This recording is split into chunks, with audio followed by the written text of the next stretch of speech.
Il 26 giugno di un anno fa al Palazzo Reale coniò uno slogan che era Amma Fatica, che ha rappresentato l'anima di questa squadra che poi ha vinto il 4º scudetto. Se dovessi scegliere un altro slogan, magari napoletano anche, per questa stagione, quale sceglierebbe? Sì.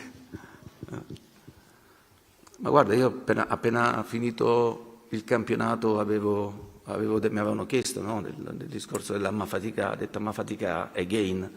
Questo diciamo che può andare bene a livello europeo, visto che torniamo in Europa, perché again, Amma Fatica napoletano, ci aggiungiamo una parola inglese, again, no? Quindi se vogliamo rimanere sempre sul napoletano, possiamo fare Amma Fatica, ma più assai, l'anno scorso. Okay. Rimaniamo sempre in tema, perché, ripeto, l'anno prossimo avremo competizioni, avremo la nuova Champions, la Supercoppa in Arabia, la Coppa Italia, e ci stiamo attrezzando, ripeto, per